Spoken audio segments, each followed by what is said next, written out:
नमस्कार दोस्तों, एक बार फिर से स्वागत है आपका अपने चैनल शनि शॉर्ट पॉडकास्ट में। मैं रजत प्रताप सिंह आपका अभिनंदन करता हूं।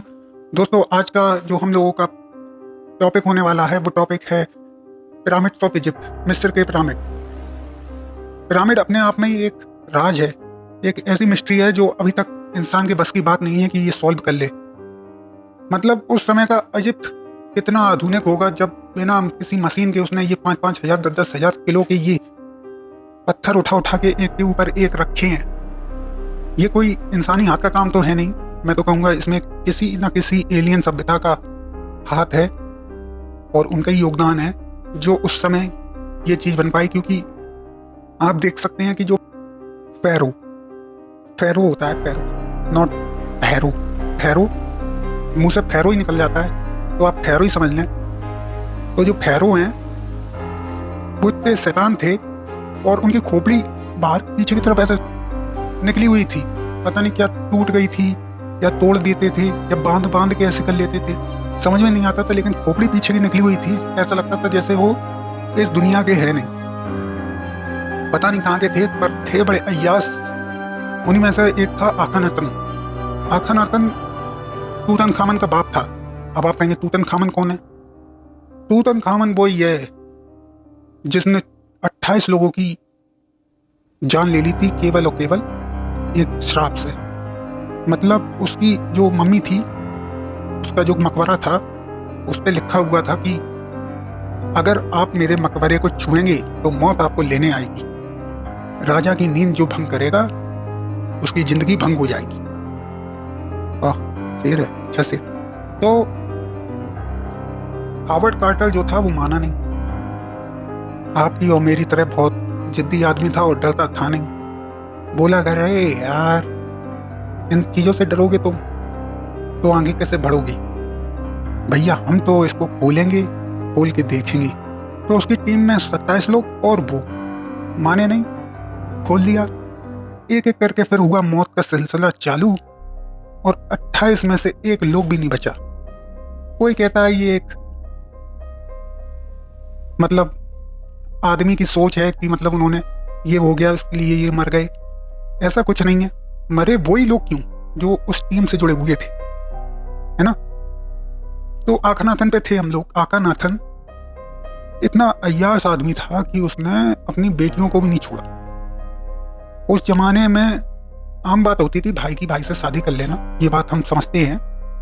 मतलब भाई की बहन से, भाई की भाई से नहीं, भाई की बहन से शादी कर लेना आम बात होती थी।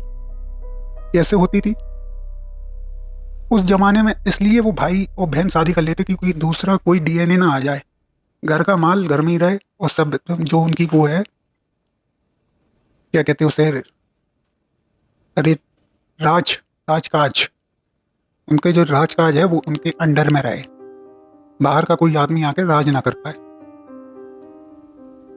इसलिए भाई बहन की शादी कर देते थे वो लोग। लेकिन ये आदमी इतना बड़ा हरामी था, इतना बड़ा अय्याश था जिसकी कोई कल्पना नहीं कर सकता। इसने अपनी सगी 3 बेटियों को नहीं छोड़ा। उनके साथ भी उसने वो काम किया जो एक पति पत्नी करते हैं। यहां तक कि उसकी जो पहली बेटी थी वो उसके बेटे को जन्म देते ही मर गई। बेटी ने बेटे को जन्म दिया। देखिए कितनी आश्चर्य की बात है। पहली बेटी की मौत केवल उसके बच्चे को जन्म देते ही हुई। तीसरी बेटी से उसको बहुत लगाव था। उसका नाम भी आपने पिक्चर में सुना होगा, मम्मी में, अनकसुनामुन। हाँ, पिक्चर देखी होगी आपने तो, मम्मी अनकसुनामुन। लेकिन वो अनकसुनामुन दूसरी थी, ये अनकसुनामुन दूसरी है। और लड़का उनका था तूतनखामन।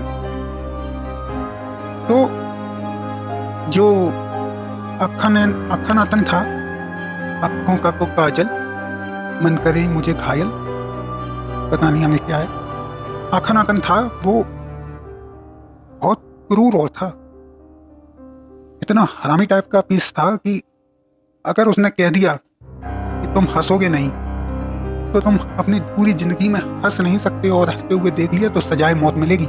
इसी तरह उसने एक फरमान जारी कर दिया कि कोई भी किसी देवता की पूजा नहीं करेगा और जो भी करेगा उसे सीधी मौत दी जाएगी। केवल और केवल सूर्य देव की पूजा, ओनली ऑन सूर्य देव। और कोई देवता नहीं, हमारे केवल एक ही भगवान है, सूर्य भगवान। ठीक है, सब समझ गए? किसी को कोई डाउट? सब बोले कोई डाउट नहीं। उनके राज्य में एक वजीर और था जिसका नाम था अय्या। अय्या वैसे तो बहुत समझदार और बहुत चालाक वजीर था, लेकिन अखनातन के चक्कर में बोलता कुछ नहीं था, क्योंकि वो जानते थे, अय्या जो था वो जानता था कि इसकी खोपड़ी सरक गई तो ये मेरा ही काम डाल देगा अभी।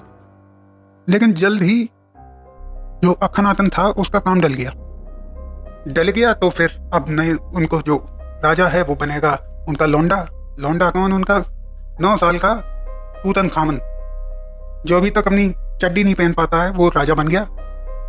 राजा बनने के बाद उसने बहुत बढ़िया बढ़िया काम किए। सूर्यदेव, जिनकी पूजा केवल सूर्यदेव की होती थी, तो वो सूर्यदेव भी बहुत बोर हो गए थे कि मतलब हर समय पूजा ही पूजा, कोई ना कोई बुला ही रहा है, तो उन्हें भी थोड़ी सी आज़ादी दी उसने कहा नहीं, चंद्रदेव की भी पूजा करो, और भी देवता हैं उनकी भी पूजा करो, जो जिसकी चाहे उसकी पूजा करे। लोग बड़े खुश हुए, बहुत चर्चित नेता बन गया। तो जो आसपास के राज्य थे उनसे रिश्ते अच्छे हो गए उसके, जो उसके पिता ने बिगाड़ लिए थे अपनी हरकतें कर करके। इस तरह उसने 19 साल की उम्र तक राज किया बहुत बढ़िया तरीके से। और जैसे अपने यहाँ रामराज था, वैसे उसके यहाँ टूटराज था, टूटराज, किंग तूतराज तूतराज, और कुछ ना समझना, तूतराज। तो 19 साल को ये खुशी, जब वो 19 साल के हुए तो 19 साल के होते ही उनकी ये खुशी खत्म हो गई, उनकी मौत हो गई। मतलब समझ रहे हैं आप? 10 साल का राज केवल कर पाए, 19 साल की उम्र में मौत हो गई। लेकिन 10 साल में उनने अय्यासी पूरी की। उनने भी कैसे? उनकी जो बहन थी जिसका नाम था अनकसुनामुन, गद्दी पे बैठते ही सबसे पहले उनने अपनी 8 साल बड़ी बहन से शादी कर ली। मतलब जो उनकी अभी बहन थी, मम्मी थी, अब उनकी बीवी बन गई। मतलब समझ रहे हो, एक लड़की कितने सारे किरदार निभाती है, बहन भी बनती है, बीवी भी बनती है, माँ भी बनती है। अब आप कहेंगे ये तो हर लड़की बनती है, लेकिन वो अलग थी, वो एक ही आदमी की ये इतने सारे चेंज हो गए। भाई अपने यहाँ क्या होता है, बहन किसी और का रिश्ता होगा, माँ से किसी और का रिश्ता होगा, और बीवी से किसी और का रिश्ता होगा। मतलब कुल मिला के एक लेडीज होगी और 3 उसके रिश्ते होंगे, 3 लोगों से, किसी की माँ होगी, किसी की बहन होगी, किसी की बेटी होगी। लेकिन उधर आप समझ रहे हैं हिसाब उल्टा, एक ही आदमी, एक ही औरत, उसी के साथ 3 रिश्ते। यहाँ पर यह बात समझ में आती है कि तूतनखामन भी बहुत बड़ा यश था, और अनकसुनामुन पे वो भी पैदा हो गया था देखते ही उसे। इसीलिए उसने जैसे ही तख्त पर बैठा तो सबसे पहले अपनी गोद में उसने कहा, अनकसुनामुन मेरी गोद पे आके बैठो। 9 साल की केवल उम्र में। सोचने की बात है, अपने यहाँ 9 साल की उम्र का बच्चा पॉटी करके मम्मी को बुलाता है, मम्मी आ जाओ। लेकिन उधर कुछ अलग है, अलग हिसाब था। क्या कि भैया तुम इधर आ जाओ और बैठो मेरे पास, तुम आज से रानी हो, बहन नहीं हो मेरी, ना मम्मी हो, अब सीधे हम तुम्हें बनाएंगे रानी, अपनी बीबी। 19 साल की उम्र में मौत हो जाती है। मौत होने के बाद सेनापति होता है अय्या। लोग कहते हैं ये कि अय्या पूरा मास्टरमाइंड उसी का था, तूतनखामन तो केवल उसके इशारों पे नाच रहे थे, कठपुतली थे, पूरा राजकाज तो वही चला रहा था। हो सकता है ऐसा हो, क्योंकि उसने फिर तूतनखामन की मौत के बाद राज को हड़पना चाहा और अनकसुनामुन को उंगली करना चालू कर दी कि अब तुम हमसे शादी करो और हमें यहाँ का राजा बनाओ। बहुत उंगली करने के बाद अनकसुनामुन ने कह दी चलो ठीक है भाई, कर ले रही, क्योंकि वो आसपास के राजाओं को मानने लगा था। जो अनकसुनामुन से शादी करने आता था उसका काम लगा देता था। तो उसने उससे कह दिया कि ठीक है, तुम मौत का ये तांडव बंद करो अपना, हम तुमसे शादी करेंगे। शादी कर ली। उसके बाद 25 साल की उम्र में करीब अनकसुनामुन भी मर गई। तब से इनका कोई इतिहास पता नहीं है, कुछ लिखा नहीं है इतिहास में अय्या का क्या हुआ। आजकल तो गानों में मिलते हैं अय्या अय्या अय्या अय्या। यहाँ पर तो ये बात थी राजाओं की, जो वहां के पैरो थे, पैरो नहीं सॉरी पाड़ो, ओ पाड़ो नहीं पैरो, पैरो थे जो वहां के। उनसे कहा जाता है कि इनका संबंध जो था वो एलियन से था। एलियन मतलब परग्रही, परग्रही मतलब जो इस दुनिया के नहीं है। अब आप कहेंगे तुम भी तो नहीं हो इस दुनिया का। मैं इस दुनिया का होके भी इस दुनिया का नहीं हूं, वो बात अलग है, लेकिन वो हकीकत में इस दुनिया के नहीं है। तो उन्होंने ही इसे सलाह दी इन राजाओं को कि तुम ये करो, तुम वो करो, तुम ऐसे करो, और अपनी मशीन और अपनी तकनीक से इन्होंने ही पिरामिड बना के दिए। और आप एक चीज और गौर करेंगे, जब आप पिरामिड की स्टडी करेंगे, किसी भी वीडियो में पिरामिड को देखेंगे या उसके बारे में रिसर्च करेंगे, तो आपको पता चलेगा पिरामिड एकदम सटीक पृथ्वी का जो केंद्र है, एकदम सटीक केंद्र में है, ना 1 इंच इधर ना 1 इंच उधर। तो इतना करेक्ट कोई इत्तेफाक तो हो नहीं सकता, है ना। और पिरामिड के ऊपर जैसे ही आप देखेंगे तो आपको जैसे पिरामिड की जो चोटियां हैं उसी की सीध में सितारे भी मिलेंगे 3, एक 2 3। तो ये कोई साधारण बात तो है नहीं। कहने का मतलब एलियन 100% उनके साथ थे, उनकी मदद करते थे। यही वजह है कि तूतनखामन का एक खंजर मिला था जिसमें जो निकल था वो इस धरती पे पाया ही नहीं जाता, वो किसी और प्लेनेट में मिलता होगा, या तो फिर कोई और यहाँ धरती से स्पेस में गया हो, वो लेके आया हो। उस जमाने के लोग भी जाते हो अंतरिक्ष में, हो सकता है, या तो कोई वहां से लेके आया हो, तभी आ सकता है। और सिंगल पीस वैसा कोई निकल ना आज तक मिला ना कभी मिलेगा, क्योंकि है ही नहीं। तो ये वजहें हैं जो आदमी को सोचने पर मजबूर करती हैं कि इजिप्ट के जो राजा थे, सॉरी फैरो थे, जो उनका कनेक्शन एलियन से था।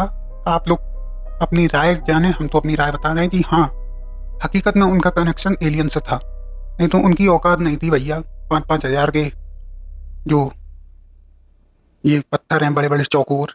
पहली बात तो चौकोर एकदम सटीक काट कैसे लिए, काट लिए इतने बड़े बड़े पत्थर, उसके बाद उठा कैसे लिए, उठा के फिर सीध में रख कैसे लिए, रखने के बाद ऐसी डिजाइन कैसे बना ली, और इतनी मजबूत चट्टान 3000 साल 4000 साल बाद भी 3000 साल आज भी टिकी हुई है। कोई जो है तूफान उसे नहीं हिला पाया, कोई भी हवा उसे नहीं हिला पाई।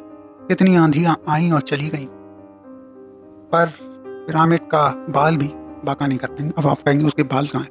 बाल नहीं है उसके, मतलब उसका पत्थर भी बाका नहीं कर पाई, छोटा सा कंकड़ इधर उधर। एलियन जो हैं वो आज भी इस दुनिया का चक्कर मारते हैं, ये भी बात सत्य है। जिसे मानना है माने, नहीं मानना है ना माने। 100% एलियन हैं, ये भी बात सत्य है। और जरूरी नहीं है, मतलब ये भी नहीं है कि एलियन जो हैं उनका इजिप्ट से ही कनेक्शन था। हम भारतीयों का भी एलियन से कनेक्शन था। आज से हजारों साल पुराने मतलब जो भारतीय थे महाभारत के टाइम के और उससे भी पहले, उनका भी जो कनेक्शन है वो एलियन से था।